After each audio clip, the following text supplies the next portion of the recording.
Alright guys, so this will be my review of the NZG LR1300 with the Derrick kit. And as you could tell, this is the Van Margwick version. Sorry if I mispronounced that wrong. Anyway, I already have the 1300 and I got this version for the fact that it comes with the Derrick kit, and I thought the colors were pretty cool online. When you get it in your hands in person, you'll see that the colors are 10 times nicer than they look in pictures, and overall just a really great model. The way I'm going to do this review is I'll go with the body, and then go to the wagon, and then the Derrick, and then the boom and the Luffing. And I can almost guarantee this review will be in 2 parts. So if you're watching this when it's first uploaded, part 2 will probably be up in 2 to 3 days. Anyway, I'll get this started now.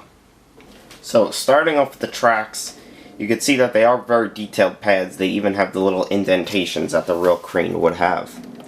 The bad thing about them is that although they do roll, they are pretty tough to roll, and the one thing is, because of that, the weight of the crane will sometimes make them slip off the rollers, and that's why I really don't like to roll them. Another thing when rolling them is, obviously these are painted from the die cast, they're painted black. I wouldn't recommend rolling them because I wouldn't want to paint the scratch off, and I really haven't rolled mine except for what I'm doing right now. You could say that they roll smoothly, but I really wouldn't recommend rolling them in case a link breaks. They do give you other links, but they won't go back to normal. They give you these little steps right here, and they're pretty cool as well because they're painted silver, and they really do, you know, look out from the actual frames of the tracks. And if you look at the frames of the tracks, they do look very nice, and they even have the rollers underneath, and those rollers do roll as well. Front drive motor over here is pretty detailed, and the back of the tracks over here does have a tensioner. And I don't necessarily agree with these having a tensioner, because if you roll them, you could even tell the tensioner comes in and it could slip off, but they put it there and it is a pretty cool feature. Zooming out and turning the undercarriage, there are in total 4 body weights or ballast weights on this crane, and they're right here, and they basically just stack on top of each other like this. I'm not going to take this one off because I have to say they are a complete pain to put on, because there's not really you know, a set cast for them to go into, and they kind of just drop into place, and it could take a few minutes of fiddling to get exactly in, but they do go in.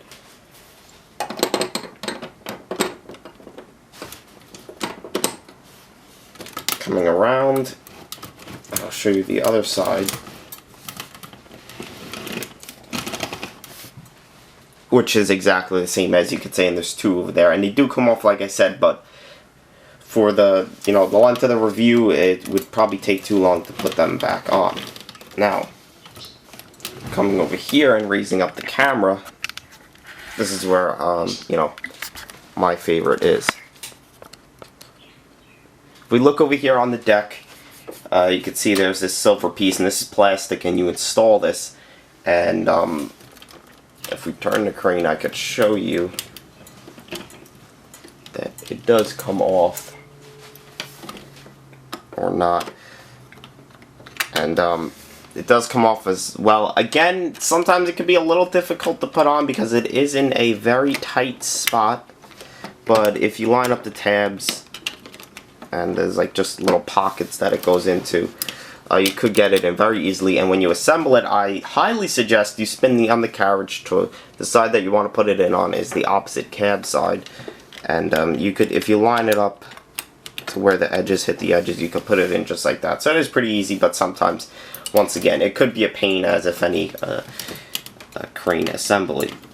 Obviously, you could see that it does spin a 360, and we will now get to the body. Now, looking at the body, you can see it's in the special colors, and the cab matches as well. I think the cab looks very well.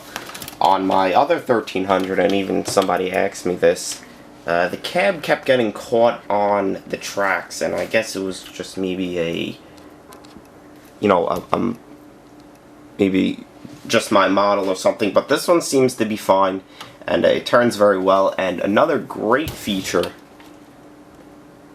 is that you could tilt the cab up. so the operator doesn't have to bend his neck. One thing that you have to watch out for is that you don't pop the cylinder out of the casing, because there is no stop. And I'm not going to do it for the review once again because it will take too much time, but you do have to watch out for that. Regardless, around the cab has metal catwalk, and even if you look on the inside of the cab, you could see it is very detailed. And I like that a lot, especially on a crane, because, you know, it just looks very well, since the cab is, you know, pretty much out there in the open. And it has your lights and your mirror, but you might want to watch out because I already accidentally broke one of my antennas off up here. They are very delicate, so watch out for that. Going on to the body,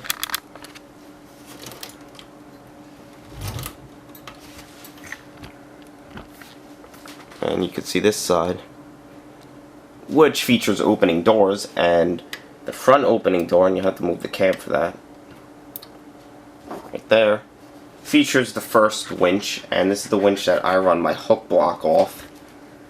And if you look in here, you'll be able to see that little tab right there, and the key goes right into that, like so, and you can see it will even hold it in, and you push in on it and you return it, you know, clockwise or counterclockwise. Obviously counterclockwise to unroll the drum, and then clockwise to roll it up. That's the way that I do it.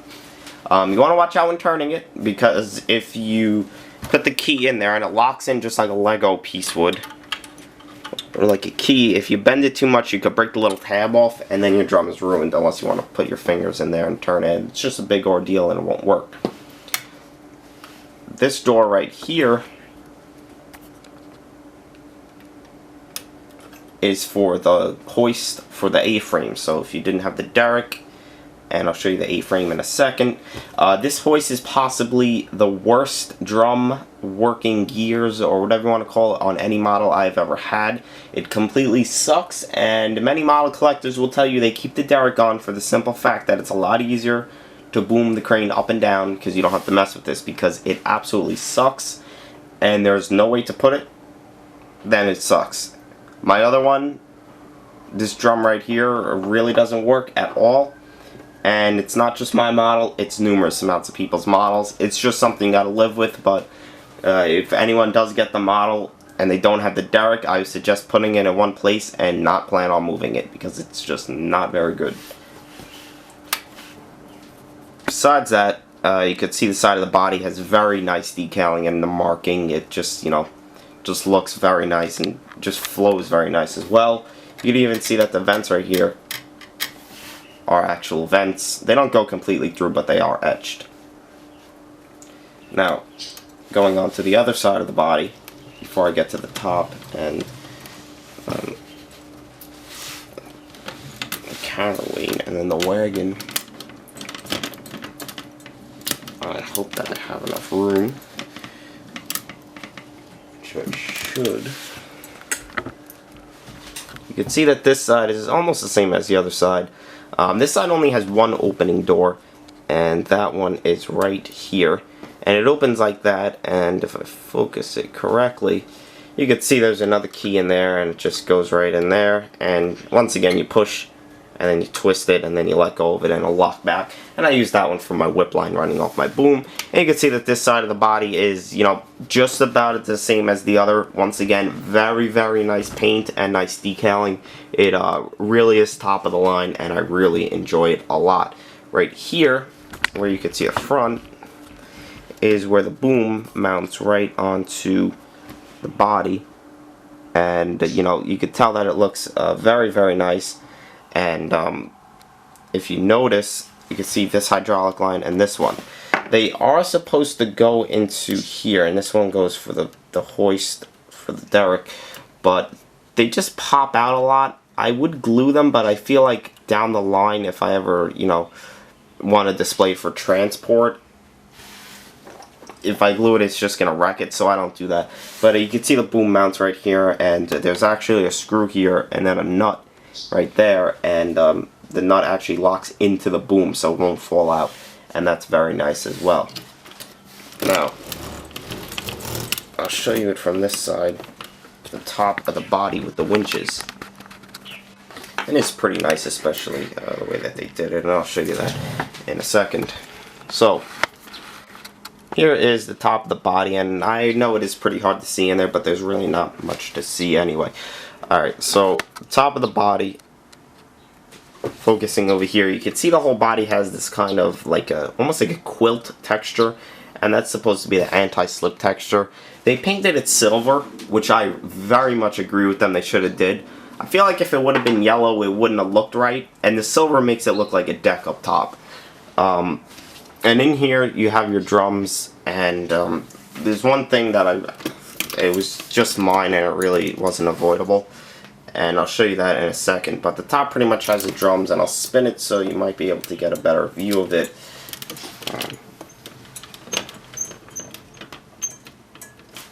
And this might be a better view, I really don't know.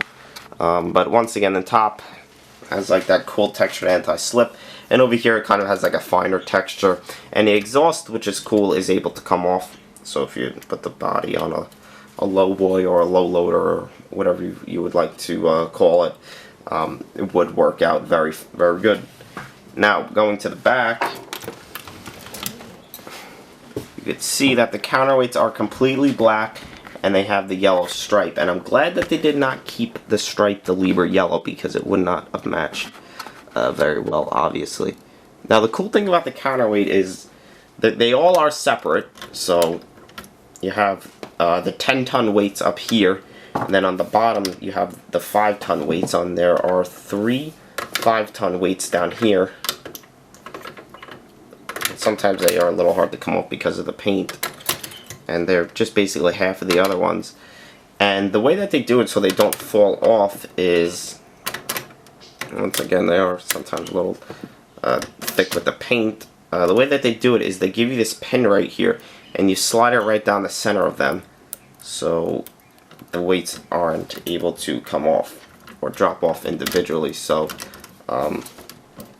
if they do go to, and as you can see, sometimes you have to really fiddle with it a little bit.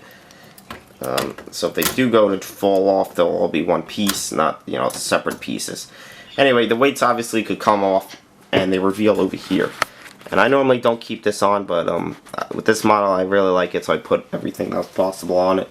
These are the counterweight lifts, so you could, when you have the tray, which is this part on the floor, these will actually lift it. They're very stiff, so I might not be able to show you, but they're stiff enough to where they hold it, and they're just so stiff I'm not even able to move them. I don't want to break them. But these will extend up, and you could put the tray on the floor and then actually use these to lift it in a stop motion. And they work very, very well, and you could take them off completely. There's the pins down here. I'm not sure if you're able to see them, but those work very well.